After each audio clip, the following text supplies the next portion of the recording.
सुल्तानपुर में पत्रकार के साथ हुआ अभद्र व्यवहार। दरअसल यह मामला जिलाधिकारी कार्यालय का है। यहीं पर आज मंडलायुक्त नवदीप रिणवा विकास कार्यों की समीक्षा करने हुए आए थे। इसी दौरान कवरेज करने के लिए एक स्थानीय पत्रकार राजदेव शुक्ला उर्फ बेनू सभागार के बाहर खड़े मंडलायुक्त की गाड़ी का वीडियो बनाने लगे। इसी बात से नाराज एक खाकीधारी वहां पहुंचा और वीडियो बनाने से मना करने लगा। पत्रकार राजदेव शुक्ला ने अपना परिचय दिया तो खाकीधारी ने आई कार्ड मांगा। राजदेव आईडी दिखा ही रहे थे कि तब तक खाकीधारी ने राजदेव को गाली देते हुए उन पर हमला बोल दिया और जमकर पिटाई कर डाली। गनीमत रही कि कुछ अधिवक्ता वहां से निकल रहे थे। उन्होंने बीच बचाव कर उन्होंने खाकीधारी के चंगुल से पत्रकार को निकाला। वहीं पत्रकार पर हमले की खबर जंगल में आग की तरह फैल गई। आनन फानन में दर्जनों पत्रकार कलेक्ट्रेट पहुंचे और कमिश्नर की गाड़ी के सामने धरने पर बैठ गए।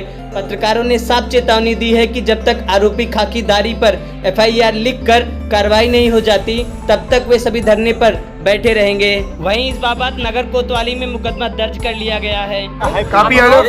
देखिए, हमारे साथी राजदेव शुक्ल के साथ पुलिस के वर्दीधारी व्यक्ति, चाहे वो होमगार्ड हो चाहे पुलिस हो, उसने अभद्रता की है।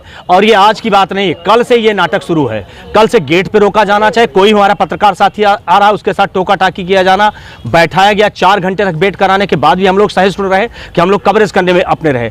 आज भी बेनू भाई ने हमारे कोई भी इस तरह की हरकत नहीं की जो किसी को नागवार गुजरे।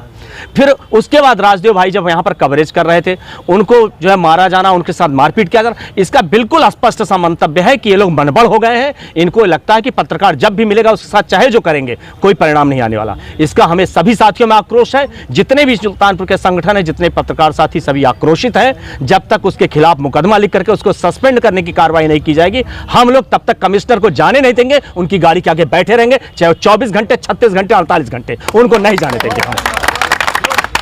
भैया, अभी आज चूंकि कमिश्नर साहब का यहाँ कलेक्ट्रेट में दौरा था तो उसके समाचार संकलन के लिए मैं आया। मैंने कलेक्ट्रेट के बाहर, चूंकि डीएम साहब का गेट बंद था, तो अंदर आया। अंदर आते जो प्रवेश द्वार है वहाँ जो अथॉरिटी बैठी, मैंने उनको बताया कि मैं पत्रकार हूँ और वीडियो बनाना चाहता हूँ। तो उन्होंने अनुमति दी कि आप कलेक्ट्रेट गेट, डीएम साहब के कार्यालय के गेट के सामने से खड़े होकर के बाहर का फुटेज कर लीजिए। कमिश्नर साहब बाहर निकलेंगे तो अपने सवाल पूछ लीजिएगा। उसको पूछ करके मैं जैसे बाहर की तरफ, पीछे की तरफ निकला एसडीएम साहब के कोर्ट की तरफ, उधर एक मान्यवर खड़े थे, पता नहीं होमगार्ड थे कि सिपाही थे। उन्होंने मुझसे पूछा कि आप यहाँ क्या कर रहे हैं, कैसे आप अंदर आए। मैंने कहा मैं जो सामने की अथॉरिटी है मैं उससे पूछ के आ रहा हूँ और मैं पत्रकार हूँ। उन्होंने कहा कि आपके पास आई कार्ड है। मैंने कहा मैं आपको दिखा रहा हूँ। और जैसे ही मैंने वीडियो बनाना शुरू किया ये सामने का गाड़ी का, वैसे उन्होंने हमारी मोबाइल पर हाथ मार दिया। मैं कुछ समझ पाता, मैंने उठाया, तब तक उन्होंने मुझे पकड़ लिया और खींचते हुए ले गए।